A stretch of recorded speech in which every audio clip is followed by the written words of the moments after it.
Everything. So tonight we are continuing our Living on Less series. We've kind of reclaimed that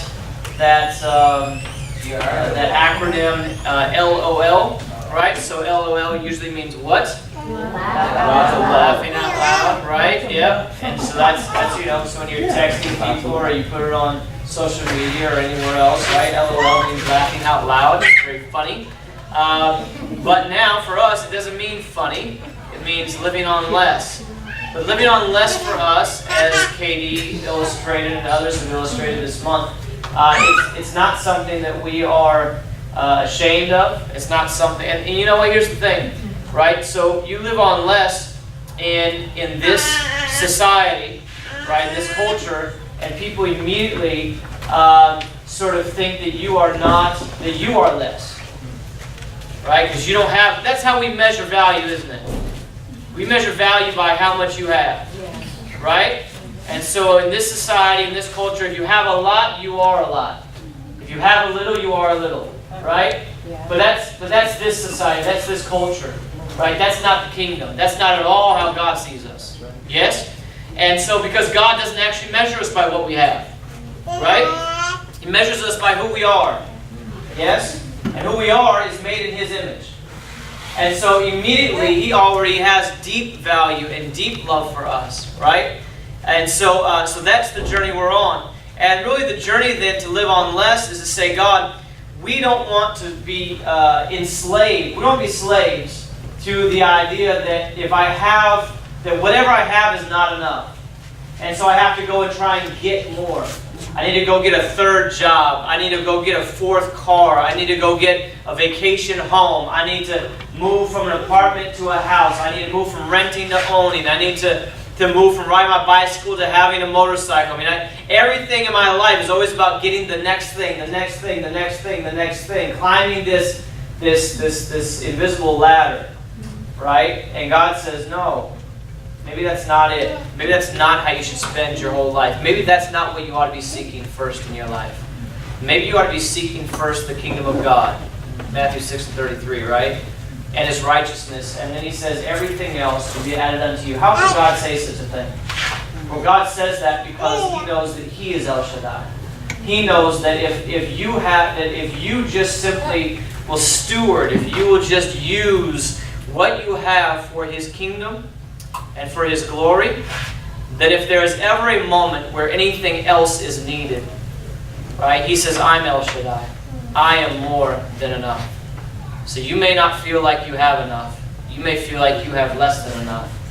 Right? But God says, boy, when you take what you have and you give it to me, He said, now you take what you felt like was not enough, and now you'll discover that with me you have more than enough to do everything that I have purposed for you to do on this earth. All right? And so this is sort of this series. That's sort of the driving idea behind this series. It's a powerful statement for us to begin to evaluate what God has given us and then say, God, what do you want to do with this? Because for me, I don't feel like it's enough to change anything. I don't feel like it's enough to even change my family. I don't think I have enough to even pay rent consistently. And God says, no, reevaluate what I've given you, right? And partner with me, and then see what I will do through you. Okay? So there's a lot more to say about that. And Eric Foss, I'm so excited tonight, is going to come and lead us. He's going to introduce to us a new story. All month long, we've been looking at stories in Scripture where that has been true. People had little, and God did incredible things with that little. I just need to sort of stir up your faith a little bit tonight, because I need you to realize that we are talking about a God who can do anything. Okay? And so when you read or when you hear about David, right, slinging, one single stone and knocking out Goliath, who everyone was terrified of. We read about that last week, right? Was that last week? Week before that. What was last week? Gideon. And that's right. And Reese was teaching about Gideon and the Midianites, right? And so, God just continued to take Gideon's army right down and down and down and down and down to the point where they would never say they had enough to defeat the Midianites, the Midian army, right? But God says, no, I've given you exactly what you need to do this. David, one stone, are you kidding me? taking out Goliath? God says, absolutely. That's what I do. All right? When you partner with me. Okay? So Eric's going to introduce a new story to us tonight and lead us the rest of the night. Okay? Pray with me. Pray with me. Father, thank you for this night. Thank you for Eric. Thanks for his love for you, his love for your word. God, bless him. Speak through him tonight. And God, would you stir up our faith? That, Father, every day we would be awakened to the reality that, God, with what we have, it is more than enough with you to do anything you intend in this world. So, Father, open our eyes, extend our vision. May we begin to see what is possible with you. That Ephesians 3:20 would become true in our lives, and we'd see it tangibly here, happening. That, God, you are able to do exceedingly and abundantly above all we can ask or imagine, according to your power that's at work in us and through us. In Jesus' name, amen. Come on, Eric. Y'all know Eric? Woo! Woo! Absolutely. I'll move this out of your way. This will be used for an illustration. I thought that's what you brought it up for. No. I was like, all right. Hello, everybody. Hello. Well, I'm really glad to be here, and I'm glad to be here with you guys. And so, Bible study. I know, so there's a lot of different ways to do Bible study, obviously. But one of the ways that has been really powerful for me is just a lot of times, like, we'll get down into a verse and just look at like one word or like half of one word, you know, and we'll really like cut it down to its tiniest elements, you know. And that's good. But sometimes I think it's helpful to try to kind of like back up and just look and just try to look at it as if we were watching a movie, or, you know, we're getting the whole story. And I think we can see different things doing different things. If you get in close, you get kind of the microscopic view. If you zoom out back, you get kind of the big picture view. And you can learn different things that you couldn't learn from doing it the other way. And so I'm going to be taking kind of a big view today. This is kind of a weird story that's in the middle of, it's in kind of that weird section that people don't tend to read of the Bible. So there's a lot of like genealogies and like this guy had this guy as a child, and this guy died, and this guy took his place, and all that stuff. And so, but that stuff is good too. It's important. It's in the Bible. And so the trick is to figure out what it means, you know? So we're going to be hanging out around 1 Kings 18. So if you know where that is, turn there. If you don't, it's in the front, in the index. It's about, I don't know, like 8 or 9 books in. What was it, 1 Kings? 1 Kings chapter 18. We're going to back up a little bit, but just, you know, hang out around there. That will direct you. So first thing I want to do is just like set the stage to get like the context of what's going on in this story. Because, you know, this small story is only a part of a larger story, and it makes sense within the context of that larger story. And so the nation of Israel, right, is in a really bad time. They are not doing too well. They're in a period of decline. Basically, God carved out this nation out of no people. He brought this people together to be his people, and they are not really responding well. And there's been like power struggles, and kings kind of rose up to take power, and then they fought each other, and the kingdom sort of split in half. And then these two halves are fighting each other. The kingdom in the north is Israel, and then the bottom is Judah, and they both get their own kings after they split apart. And so the story is focusing on the northern kingdom. I wish I had a map so you guys could see. But We actually do. You want me to get it? Sure. I could have used it last week too, and I didn't think of it till later. So. God provides. So if we were to start, so there's kind of like, so the book of 1 Kings is like a history book of Israel, telling of all the kind of, you know, if you're to read American history, it's like this guy was president and this happened, and then this guy was president and then this happened, and it kind of does that. But if you read like the history of Israel during this time, it's pretty much just like this really terrible spiral like downwards, and it just gets worse and worse and worse. Just to give you a little example of that. So the first king of the northern kingdom is Jeroboam, and he's pretty much like the example. He kind of becomes the benchmark for bad kings right off the bat. And the first thing he does is, so the temple where everyone's supposed to worship is like right on the other side of the county line. And so he's like, well, nobody's gonna take me seriously because my kingdom doesn't have the temple. And so what am I gonna do? Well, I'm just gonna make 2 giant golden calves and tell everybody to worship these, which is ridiculous because if you know kind of the story before that, Moses brought the people out of Egypt, and he turns his back for 1 second, and they're worshiping this golden calf, and it kind of becomes this notorious story of God's people that are not being obedient. And so what does he do? He makes 2 golden calves. It's like just to one up the worst thing they could think of in their own history, It's kind of ridiculous. And he even tells them, he said, these 2 golden calves are the things that brought you out of Egypt. Don't you remember? As if they're like, were born yesterday. So he eventually dies. I don't know if it's his son. Anyway, the second king's name was Nadab.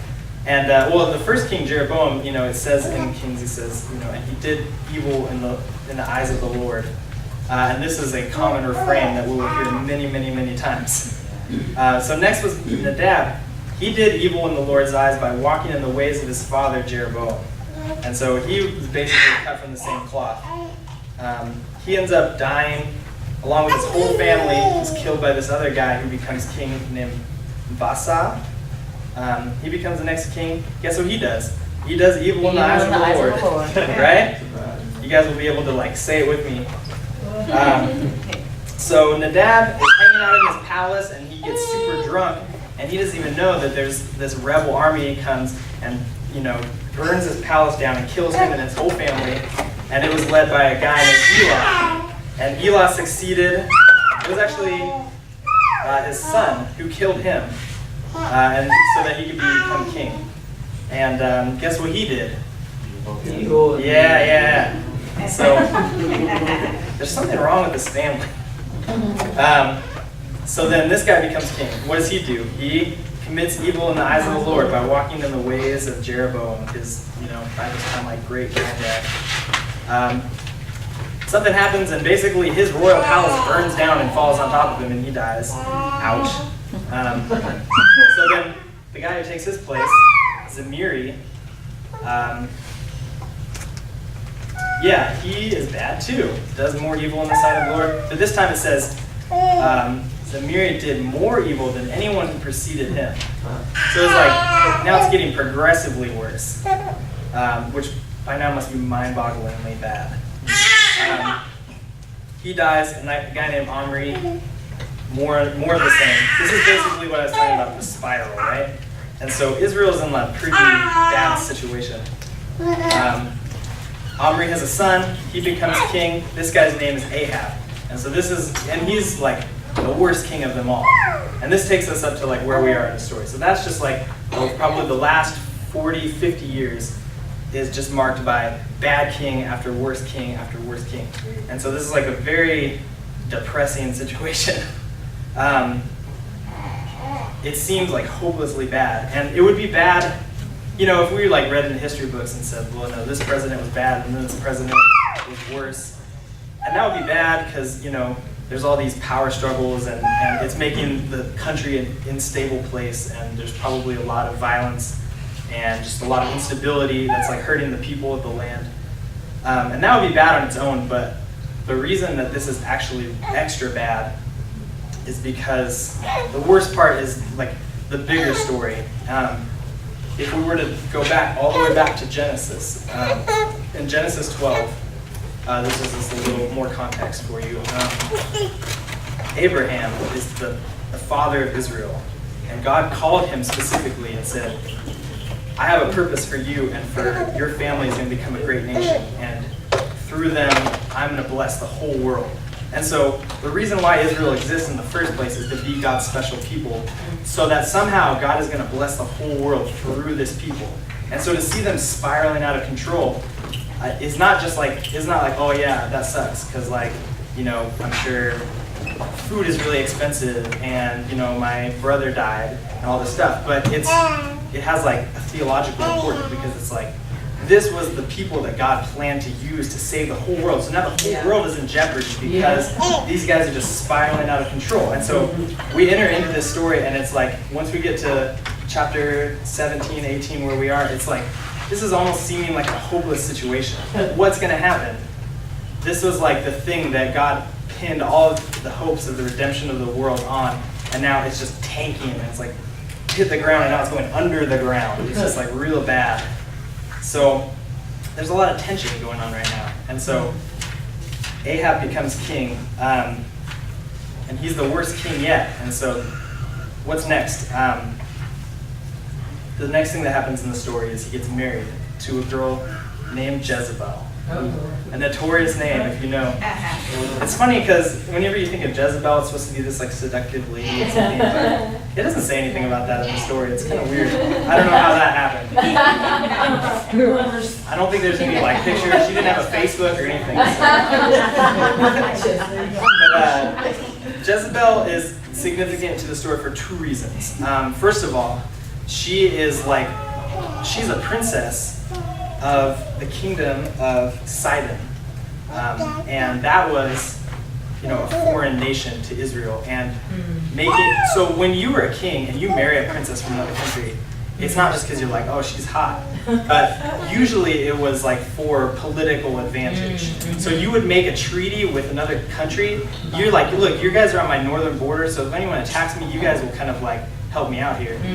And so if you make a treaty with them by marrying someone, like that's what it was. It wasn't like for love or anything like that. I mean, I don't know, I wasn't there. But this is important because God specifically told the kings of Israel that you are not to do this.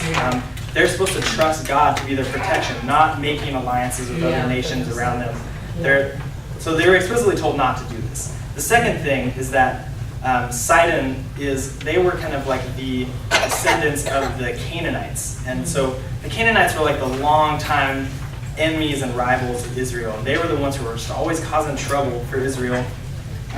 They're just getting them into bad stuff all the time. And so basically to like marry with a person from Sidon, she brings in her culture, and she's a devout follower of the Baals. And so the Baals are like the reoccurring theme of this book, and that like they are basically these foreign gods. And Baal is it could mean a number of different gods. It means more like Lord.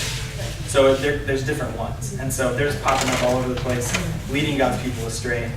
And Jezebel is like really committed. She is a true believer in Baal, and she starts to influence her husband, and she even represents probably like a broader kind of cultural infusion where other cultures were mixing in with Israel, and they were bringing in their religious customs and their beliefs, and it was kind of messing with what God was trying to do in Israel, because his whole thing was like, I'm going to keep you separate, and you're going to worship me, and you're going to learn what it's like to live under my rule, and that's how you're going to be a blessing.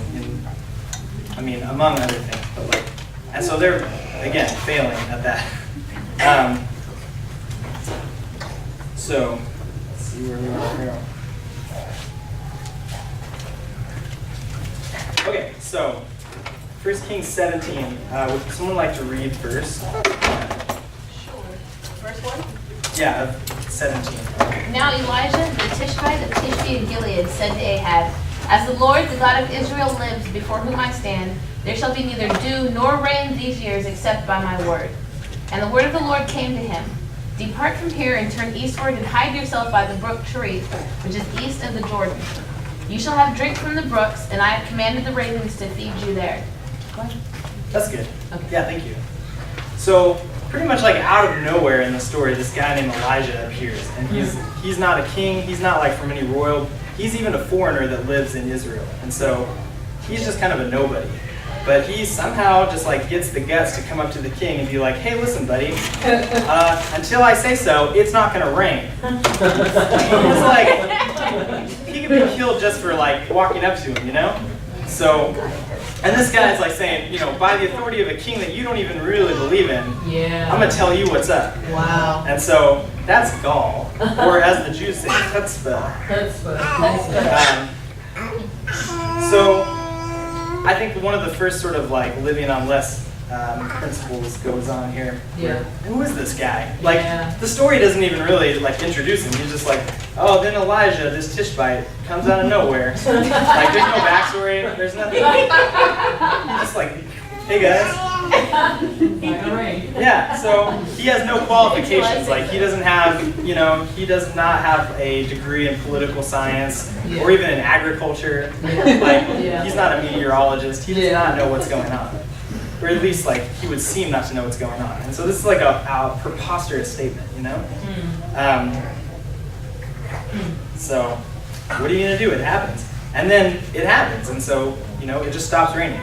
And that's a big deal because, people don't have jobs at Starbucks and stuff like this. Like, the economy, like, the whole country was based on rain happening, so things grow, so animals eat plants that grow from the rain. So this would essentially like dismantle their whole economy. Like, this is really, really bad. I mean, droughts are bad now here in the Central Valley, but we have, aqueducts and we have all kinds of stuff. Like, this is in the center of the desert. Like, all of this takes place in the middle of just like nothing. And so it's very destructive. The second thing that makes this really significant is that the Baals that the king and his wife are worshiping basically are the ones that control agriculture and like fertility. And so to say that like my God is going to tell you it's not going to rain, that would basically be like saying, going up to some guy who worships like the sun god and saying, there's going to be no more sun. Sorry, like he's on like the home field. He's on the other guy's home field. This is supposed to be, so this is like a direct slap in the face to the God that they worship. Pretty gutsy. So God sends him away, like kind of to hide, because this is a pretty disruptive move. And so he just kind of gets out of Dodge and hangs out by this river and is miraculously fed by these birds, which is cool. And I mean, being fed by birds would be pretty cool. Like, just think about it, a bird flies up, drops some food in your mouth, you're like, you are the baby bird, and you're like, it's just like a funny image, So while he's sort of wandering, and like a bunch of things happen to him while he's out here in the wilderness, and so here's another moment. So he's basically like the only person in this country who hasn't compromised to sort of these outside forces. Yeah. And so, I mean, he's in hiding, and everybody around him would be really mad because they're like, you made the water stop, and we need the water. And so, now you hide. And so he's getting his enough from unlikely places. So if you're a Jew, that's good. Ravens are unclean animals, and you're not even supposed to touch them. And God is saying, like, I'm going to bring something that's unclean that's going to sustain you. So it's like an unlikely place to be sustained from. That's good. So you're getting food from birds. He also received hospitality from foreigners while he was out here. There was a widow that gave him stuff. He ended up helping them too. But the point is that, whether it's by unclean birds or strange people that he's not familiar with, like, God's taking care of him while he's in this really intense, dire situation, And so he ends up coming back eventually. I'm skipping a lot here. If you guys want to go back and read it, it's a good story. Great story. Let's start here. So would someone like to read the first verse of chapter 18?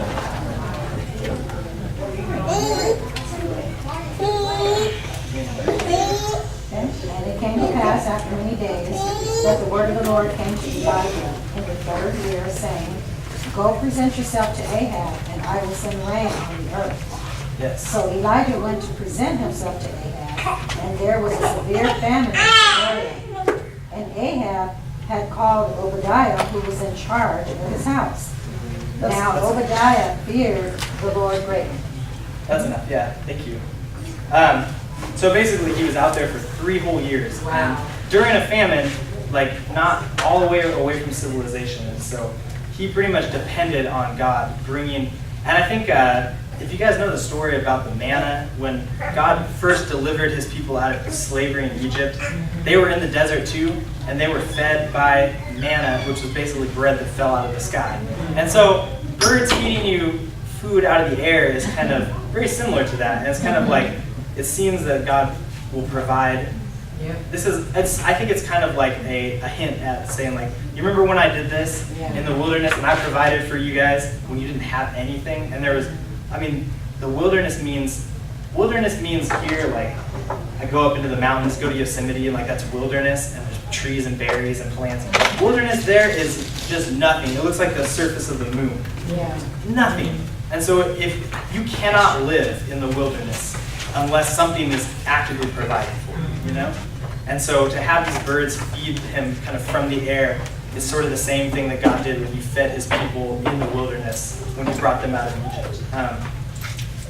And so he finally is called to come back and confront the king. He said, all right, you had 3 years of no rain. What do you want to do now?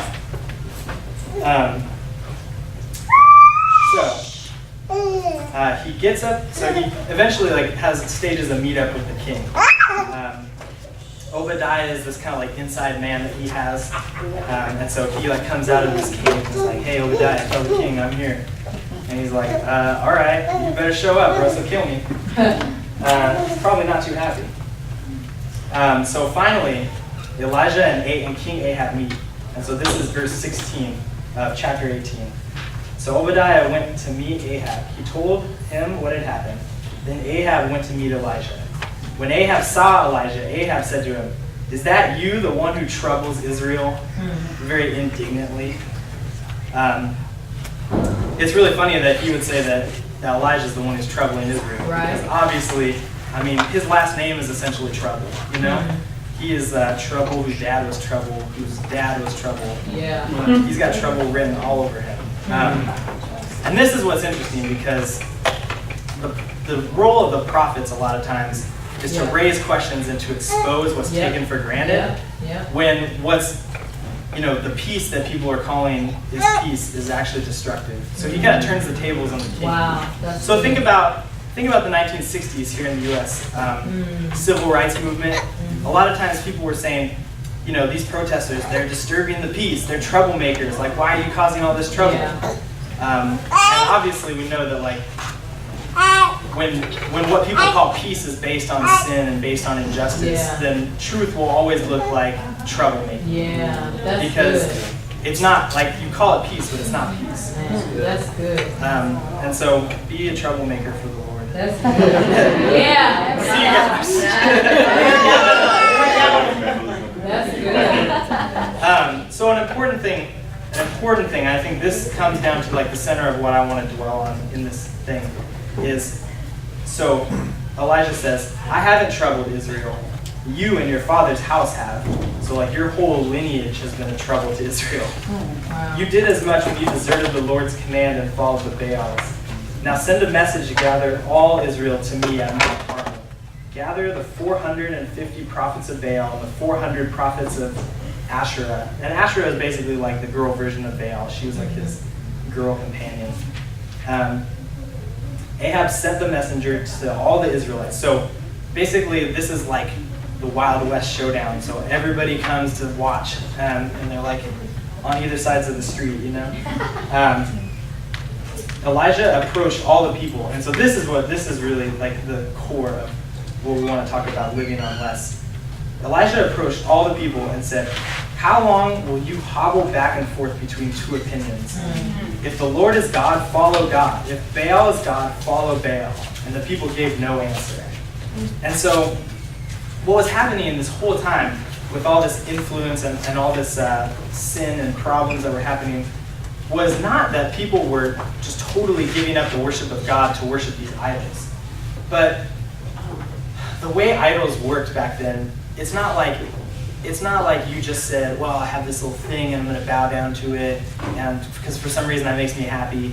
But idols were connected with things like rain, and rain was not something that was, rain was the backbone of industry, and so idols were very practical. They weren't kind of like these superstitious things. I mean, at least not only superstitious. They corresponded to like real life situations and real life things.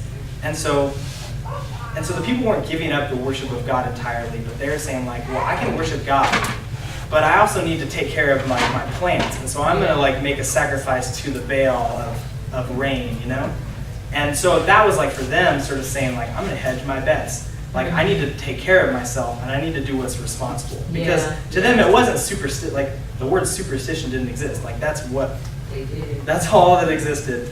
And so they didn't have like science to tell them that that was dumb or something like that. Like, so that's like the way that the world was. And so it was very common sense. It would be stupid not to like, it would be like not getting insurance if you had a farm or something.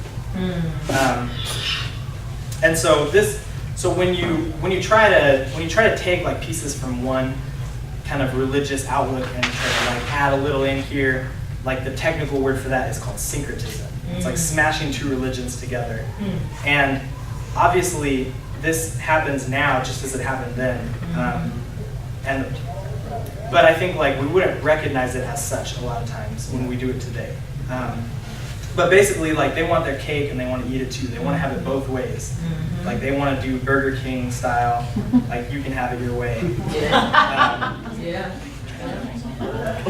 So I think I don't know. It's hard to like get in the mind of people who lived so long ago. Like I mean, the way that they thought was much different, and just like what you take for granted and how you view the world is a lot different. But, you know, idolatry and syncretism is not just about bowing down and singing to like, you know, like I said, a stone. But it's about like who is Lord and who is Lord determines what your lifestyle is.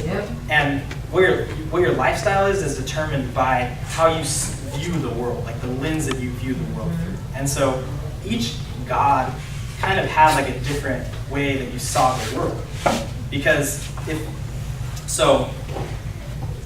if you think about it, like you can kind of see like a chain that goes backwards. Like up here is the things that you do, right? And the things that you do are based on what you think is right and wrong. And that's kind of like level 2. What you think is right and wrong is relative to the way that you view the world. Like if gravity, you know, is true, if I believe that that's how the world is, then I think it's wrong to throw a bowling ball up in the air over my head because I know it'll come back down. Right. Like if I, for some reason, didn't believe in gravity, then it wouldn't be a bad thing to throw a bowling ball in the air because, I mean, That's good. essentially, what you believe is right and wrong, like your ethics is dependent on how you view the world. That's good. And how you view the world comes from who you believe is God of like the world. That's good. And so worshiping Baals was not just about some kind of superstitious ritual that God's like, oh no, that's bad, you're worshiping God wrong. It was about how people saw the world. And what people thought was the principles that organized the world. So imagine, you know, God tells us what the world is like in these stories. This is where we learn in the Bible. And so I lost my voice, I'm sorry. I'm not reading this, I promise. So, okay, so here are some examples. Like, God says in the Bible, in different places, like, it is better to serve than to be served. God says to love and pray for your enemies instead of retaliating against them. God says that your resources belong to God. He says, I own all the cattle on 1,000 hills, you know? And this is how you're supposed to use what I give you. And so you can see how like those ethical things derive precisely from how you view like what the world is like. And so these are kind of like the principle, the like elemental spirits of the world that you believe either one way or another. You put on the lenses of God and you see the world a different way. You put on the lenses of an idol. So to say, so like there's different, the idols of today are not just superstitious things or, I don't know, like things that you would bow down to, but imagine they're things that tell you a different story about what the world is like. So if you say, no, I know the Bible says that you should be nice to people, but if you get in between me and my family, or like you get in between me and like, you know, my team or whatever, like my people, then something bad's gonna happen, you know, because while it's good to like believe what God says, at the end of the day, the world is really like this. It is, I gotta get mine, and you gotta get yours, and if those paths cross, like it's dog eat dog, you know? If you're cool with me, we're cool. Mess with me, we're not cool. The same way would go with like what I said with money, you know? To say my money is mine and I deserve to get as much of it as I can and to do with it whatever will make me happy is an ethical statement that's backed up by a way that you see the world. So you can say, I'm gonna tithe, but I still, you know, I gotta be responsible. And being responsible means I'm gonna give as much as I can, you know? And so this is the equivalent of trying to say, I wanna worship God, but I'm gonna like do some little things to appease the Baals as well. And Elijah comes on the scene and says, this is ridiculous. Like you can't see what you're doing, but these are totally mutually exclusive ways of doing life. They don't make sense. You're kind of living like a split life. And I think that's the core of when Elijah is talking about living on less, he is advocating living on less gods. So Wow. we can have Wow. Whoa. Wow. so try on that way of thinking about idolatry for a second. Like, can you guys think of something, like what are some Baals in our time that we're tempted to worship? And they would be, you know, either things or even mindsets, like ways of thinking about the world that kind of go against what God says is true about the world. And they're going to be very common sense. So, I mean, I think we all, to some extent, you know, buy into these. You know.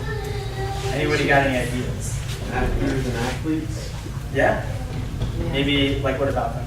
Like as idols. Okay. Look up one of them. Yeah. Maybe that, like, what they're doing is, you know, the best thing ever. Yeah, so the idea of celebrity, right? Yeah. Maybe that celebrity is sort of something to be attained or, like, aspired to. Yeah. And again, like, I think some people, like Christian people over the ages have said, and I don't remember who said this exactly, but basically an idol is not something that necessarily has to be like bad in itself. Like it doesn't have to be a bad thing, but whenever something good becomes ultimate, then that's when it becomes an idol. And so it can either be like a way of thinking that is outside of the way God says the world is, or the way that you should think, or it can be something that God has given us to enjoy, but that we have made into an idol. And so it can be either of those things. I would say a lot of times people, you know, use groups, like their identity in a group is one of these things. And I mean, that's where we get racism, that's where we get just national hostilities, because we say like, the way the world is my people are the best. And so anyone who's not a part of my group, tough luck, you know? But, you know, what does God say about that? He says, out of all the earth, God made one blood that are all the nations consist of. And so we're all family. And that's the way that God sees the world. So to see the world as these distinct groups of people who are on some kind of hierarchy is to reject the way that God says, this is how I made the world. So that would be, you know, That's good. one of them.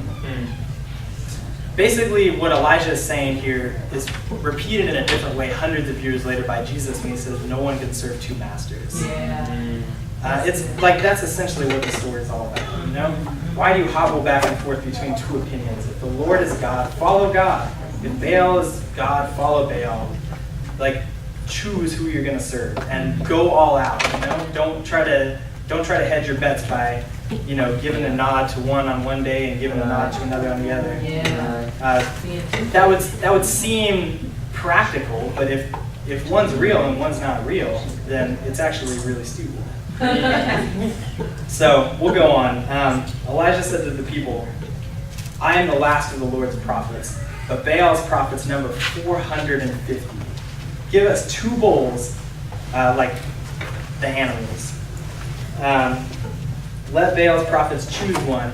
Let them cut it apart and set it on the wood, but don't add the fire. I'll prepare the other bowl and put it on the wood, and I won't add the fire. So you got two big altars here. And so, but no fire. Then all of you will call on the name of your God, and I'll call on the name of the Lord. And God, the God that answers with fire, that's the real God. So he basically sets up this giant science experiment. All right, let's test this. And then this is when the story gets really funny.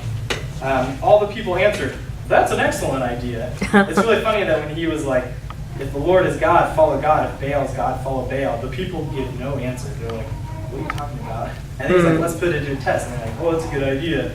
Now you speak. So Elijah said to the prophets of Baal, choose one of these bowls, prepare it first, since there are so many of you. Call on the name of your God, but don't add fire. So he's standing alone in this whole country of people. Yeah. And he's like, you have the prophet industrial complex here that's like, we've got almost 500 prophets, and then just Elijah is here. And so you would think that he would be kind of freaked out. But he's like so over the top. He's like almost kind of ridiculous. So they get this science experiment going. They put up the altars, right? And then all the people on the Baal side, they start doing their dances, and they start going, Baal, come, light our thing on fire. Yeah, like, they're not good dancers. Elijah probably had way better moves. They were anointed.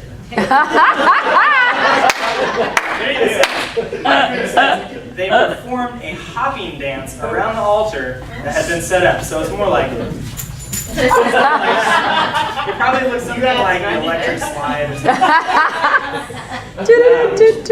Around Yes. So we're in 18 verse 28. So the prophets of Baal cried with a loud voice and cut themselves with swords and knives, as was their custom. Their blood flowed all over them. As noon passed, they went crazy with their rituals until it was time for the evening offering. Still, there was no sound or answer, no response whatsoever. So Elijah gets kind of indignant, and he's basically like mocking them. So he's going like, hey, where is he? Maybe you should shout louder. Maybe he can't hear you. Maybe he went on a walk. Maybe he's in the bathroom. Like, he's just joking with them. And that's like, it's kind of funny. I feel like my personality is not very much like Elijah's, and I would maybe find him kind of obnoxious. But it is really cool to see that, he is very confident in his God. Yeah, Even yeah. when, like, faith, it's 450 confidence. to 1. Those are pretty bad odds. Yeah. So, but that's the point. It's not about the odds, It's not about the odds. It's about God. Right? That happened. So, I already Facebooked it.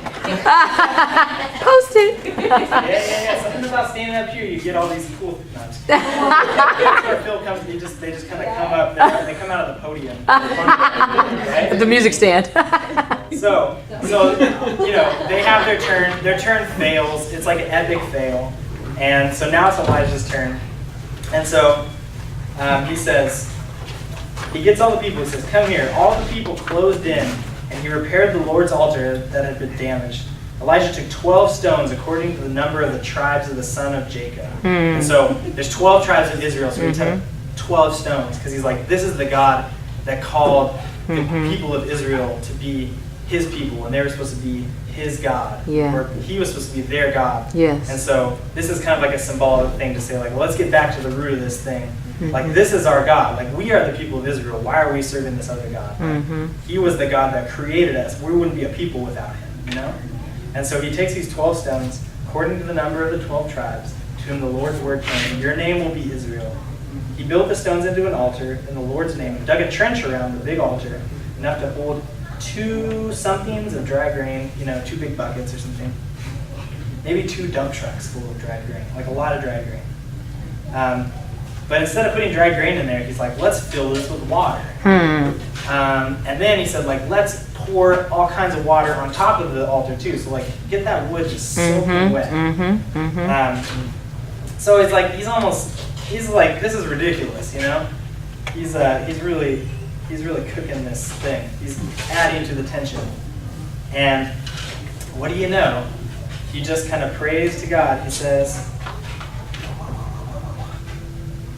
I don't know where he says it. Lord, the God of Abraham, Isaac, and Israel, let it be known today that you are God in Israel, and that I am your servant. I've done all these things at your instructions. Answer me, Lord. Answer me so that the people will know that you, Lord, are the real God, and that you can change their hearts. Then the Lord's fire fell. It consumed the sacrifice, the wood, the stones, and the dust. It even licked up the water that was in the big trench. Wow. So that was like a lot of fire, just right on time.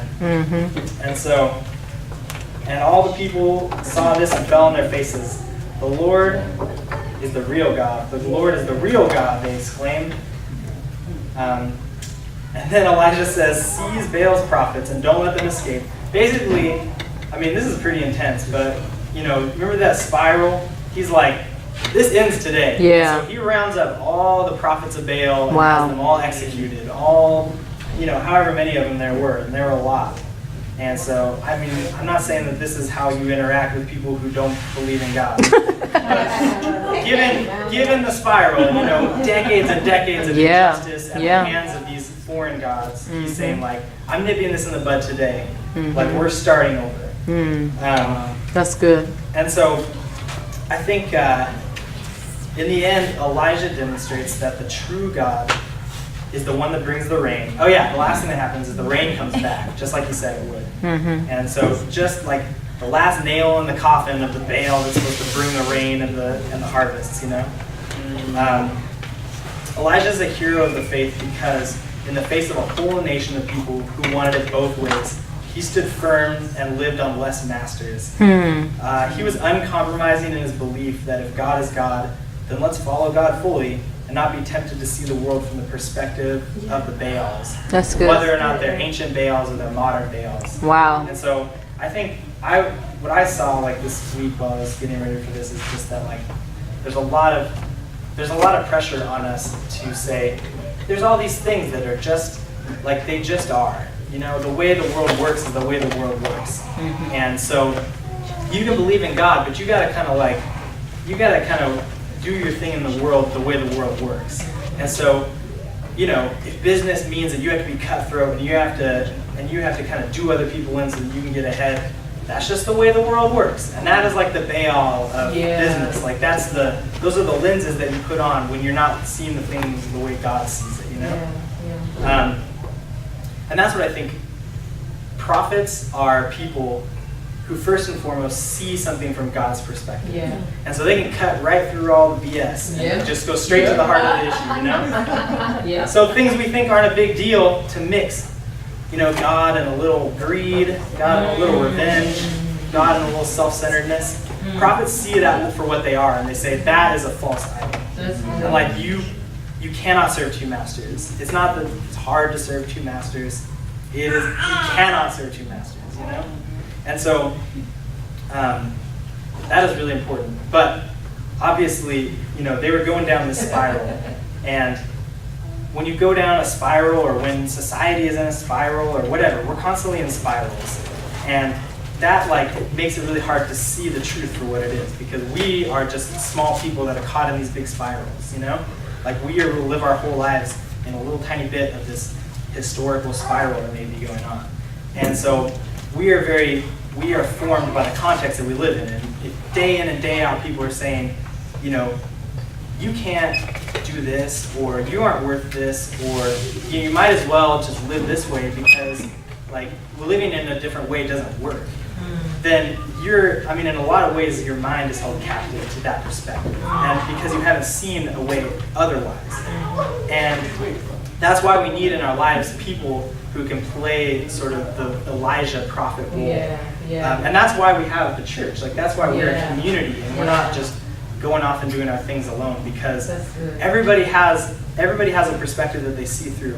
And so the things that are my blind spots like aren't Phil's blind spots. Because I'm looking right here and he's over here. And so maybe he has blind spots, but they're not the same ones as I do. And so in each of us, God has given us insight that maybe someone else doesn't have. We all see in part, but when we are the body of Christ, all those parts piece together, you know? And so we all get to play that prophet function in someone else's life. And so we're talking about reconciliation, right? And so when we're reconciled to one another, we have the eyes to see things that other people miss.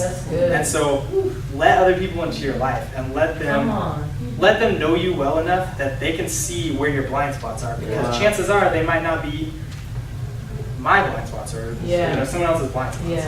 And so we don't know when we're compromising a lot of times. And that was the point. Like, the people thought, like, oh, this isn't a big deal.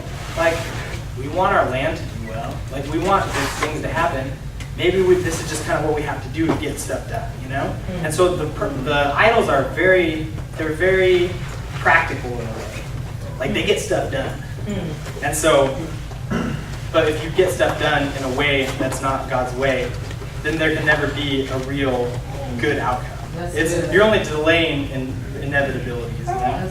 And so, because we see in part, that's why we need community. We need each other to play the role of Elijah. So let others who trust you into your life and who you trust to play the prophet role and to call you back to living on only one God. That's good. That's good. I think we're done.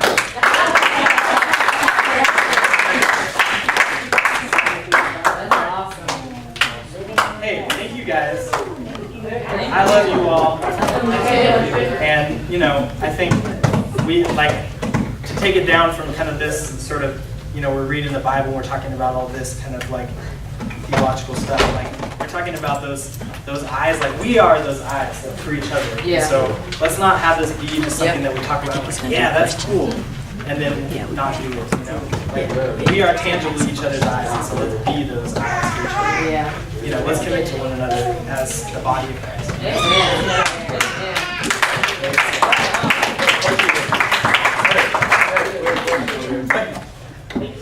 Oh, yeah.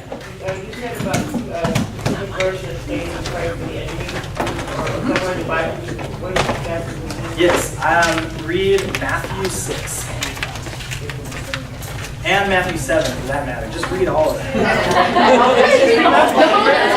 but like, that's some of my favorite stuff right there. I'll start reading Cool. more after, and I have to go for the back. Yeah, right. That's great. You don't read the Yeah. whole message. You can't go wrong. Thank you. Yeah, of course. Well, let me. We've got a few minutes, so I want to just sort of hear from you as you're thinking about this story, as you're listening to the Lord tonight speak through Eric. I'm not really looking for general responses, but more specific personal responses to how is the story speaking to you tonight, with where you maybe personally are in life. And for some of you, you may be going like, I don't know, yeah, I'm still thinking about that, I'm not sure. Others of you, it's really, really clear where you are right now in life and how this is speaking to you tonight. Eric really paints such a clear picture about really living on less being really, in this story, really being about living on less God, right?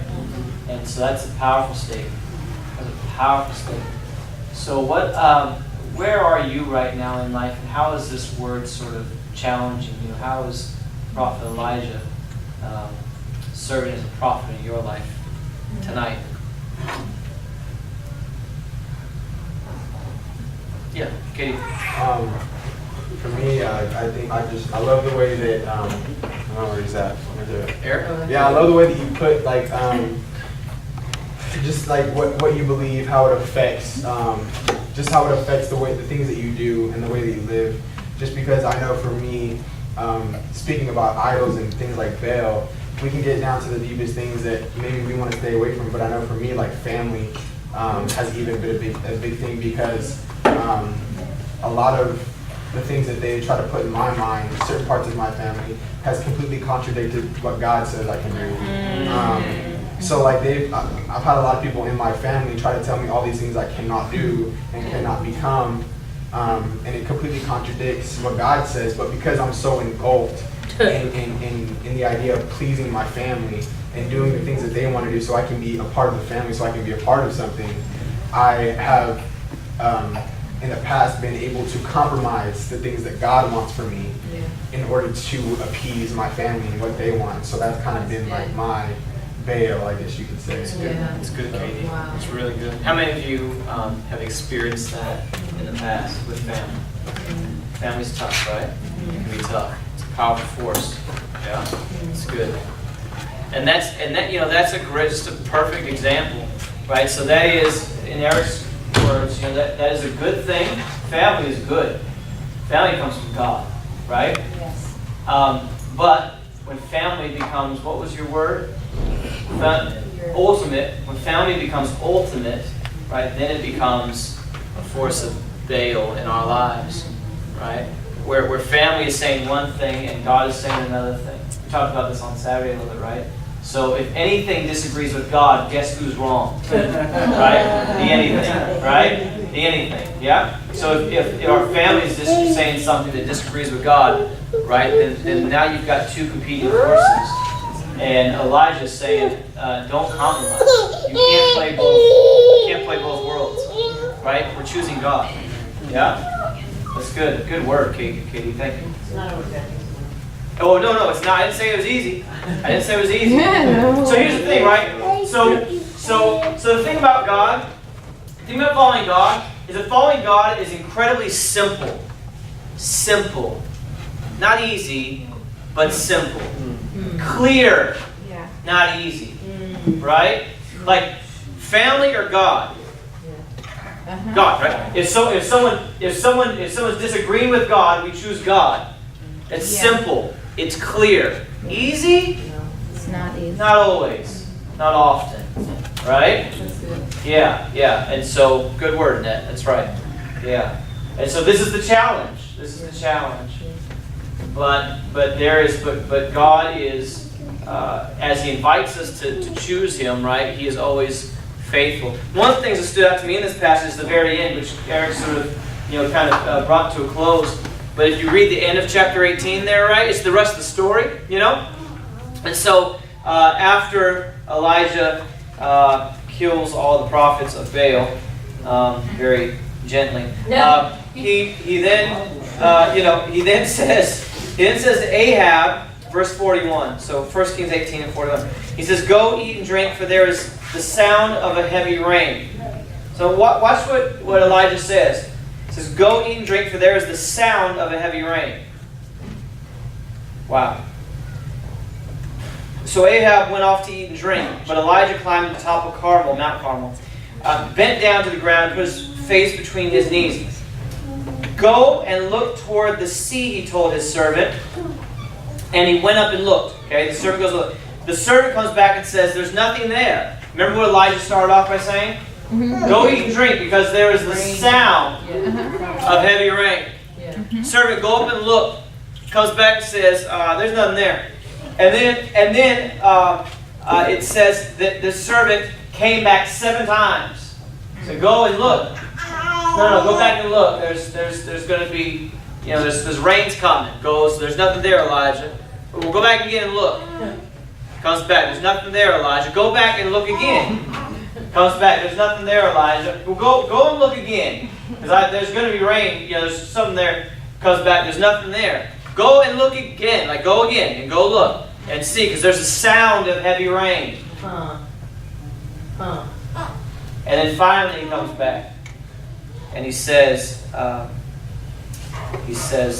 cloud is appearing, as small as a man's hand, and it's rising from the sea." And then the sky grew black with clouds, the wind rose, and a heavy rain started falling. And Ahab rode off.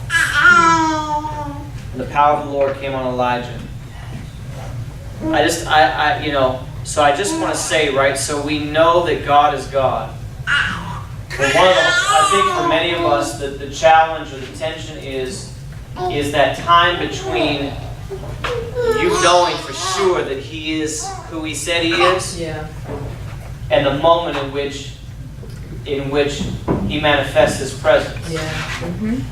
And that He demonstrates who He is. Yeah.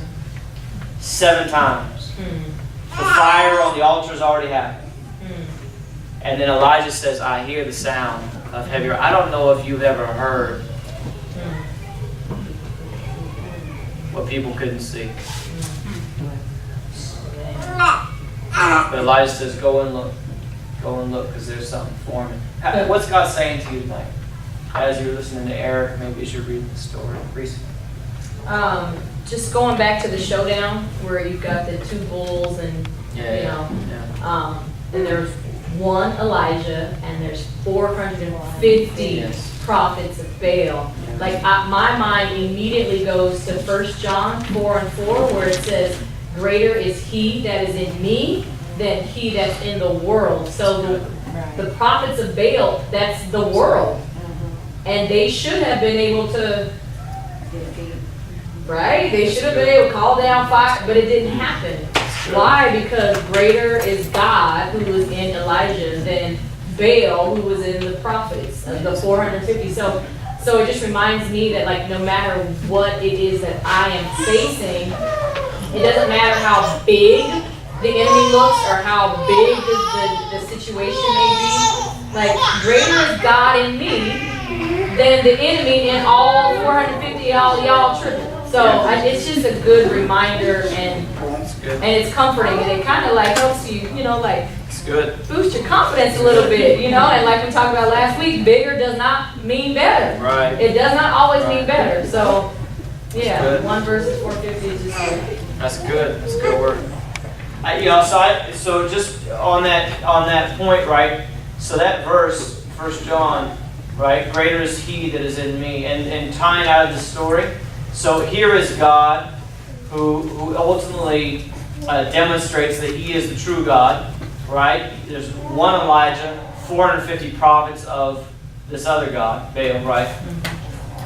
God demonstrates that He is that. Not only does He do that right in the altar, right? He does it because the prophet goes and tells the king, says, "Hey, there's not going to be more rain," and God withholds the rain. And then after that, right at the end of this story, at the end of chapter 18, God sends the rain, not a sprinkle, but an incredible storm, right? When there hadn't been any rain, right? So can I just remind you that the God of this story, right? He lives inside of you. Yeah. Yeah. Right? So He that is in me is greater than he that is in me is greater than he that is, what is, so when the Bible says that He that is in you is greater than he that is in the world is vast.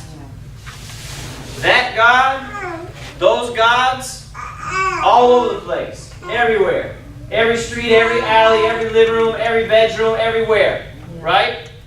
And the Bible says that He that is singularly in me, He that is in me alone, is greater than any He's that encompass the entire world. Just the He that's in me is greater than the sum total of all of the gods in the entire world. So I just want to remind you of that. I just want to remind you of that. And what then would God do? What then would He do if that same God who is in me, if I become aware of that, and I begin to latch on to that truth, right? That the God who is just in me is greater than all the gods in all of the world. And then the person sitting next to you grab hold to that fact. That the God who is in them is greater than all the gods in all of the world.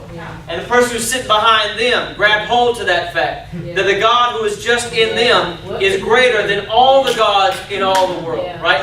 What then would God do in the world? Yeah, You see what I'm saying? yeah, That's incredible. yeah. That's incredible. So if you got nothing else to sort of if you struggle with your devotional time, if you get up in the morning, you're not really sure where to start, you kind of try to read your Bible, but you're not really into anything, go back to this story of 1 Kings 18. Read it and think about that. Yeah. Right? And just say, God, you are so great that just you who is in me is greater than anything in this world. Yeah. Just sit on that for a moment. Yeah. Matter of fact, if you would just meditate on that idea, 1 John 4:4, if you would just meditate on that for about 30 minutes a day. Yeah. What could you accomplish? Come on. Come on. Yeah. Yeah. What else is God saying to you tonight? That's good. Yeah. Janelle, yeah. Just the connection between faith and obedience. Yeah. Just kind of a new look at that verse of, faith without works is dead. If we think of works as an obedience, then being obedient is how we express our faith. Giving God that stage, that platform.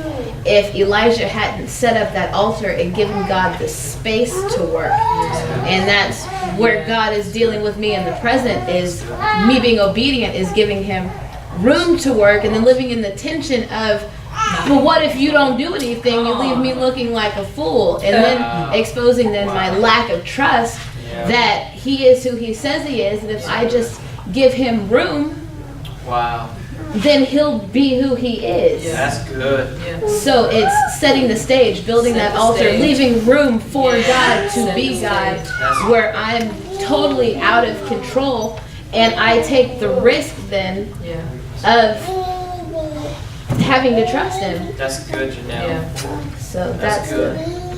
That's good. good. Most of us spend most of our time building stages for ourselves to perform on. Wow. Right? Right? And this story is actually about the opposite. This story is about building a stage for God to perform. Yeah. God to be God. Elijah builds the altar, right? He sets the stage, builds the altar, and then just sort of backs away. Yeah. It's like, Okay, God. whenever you're ready. You know what I mean? You know what I mean? As opposed to most of us spend most of our time, we set the stage and then we go stand on it and we're like, all right, watch me, here we go. You know what I mean? Like, I'm gonna show everybody all that I am. Right? And so, but that's it's all good. You can see it. But then also that he prayed a simple prayer. Yeah, absolutely. And the prophets of Baal was cutting themselves and dancing and hula hula, all this other crazy stuff. And all he did was pray a simple prayer. Yeah, that's All right, God, I made you a stage. That's it. Yeah, That's do it. it. That's it. That's it. I'm setting the stage. You're up. That's it. Yeah, do you, be you. Right. That's good. Yeah. That's right. I am. That's good. Good. What else is God saying to you tonight? We just got a minute or two left. Yeah, what he's saying to me is stop depending on all these other things to fix my situation or whatever. Yeah. And he's like, I'm the one. That's good. Live on less. Why are you trying to, you try to use this, read this book, or call this person, or get on Facebook, see what words you can find on there. And it's like, why don't you just seek me? Yeah. I'm good with Facebook.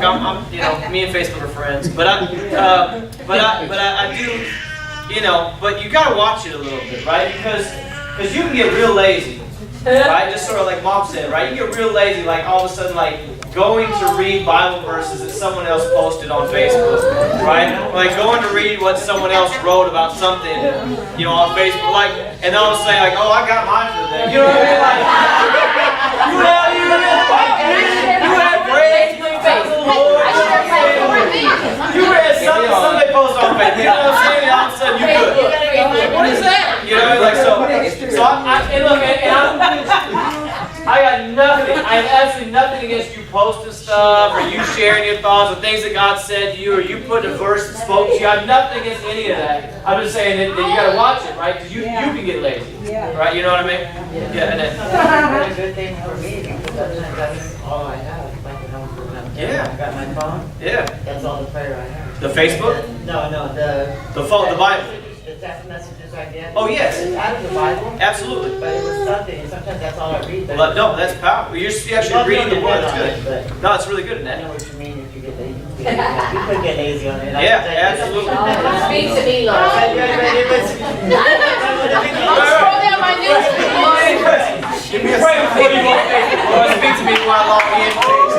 I'm about to sign in. Lord, would you have some, like, one of my Facebook friends have some word for me that will really help me right now.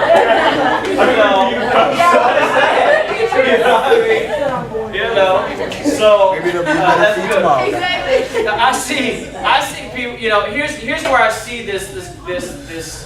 I really appreciate Eric's word about living on less gods, and it spoke to me, and I just it's like I'm always trying to wean myself from other gods. Yeah. And that may sound like a really strange statement. Maybe I'm freaking you out a little bit by saying that, but I'm just aware. I'm aware that our culture, our society, my family, all that stuff. I'm trying to just wean myself away from all of those other influences that compete against God in my life. And so I think about, where I see it a lot? I see a lot of Christians who, so I see a lot of people who really love God, but also have an affinity for other gods. Yeah. And so we do simple things. Like I go to church, but I also play the lottery, right? You know what I mean? Yeah. And all right, or I have some addiction, right? Some sort of thing that I just kind of do on the side, when I go home. And when you get to know me well enough, you start to learn that, and then your sort of thing is, I just I'm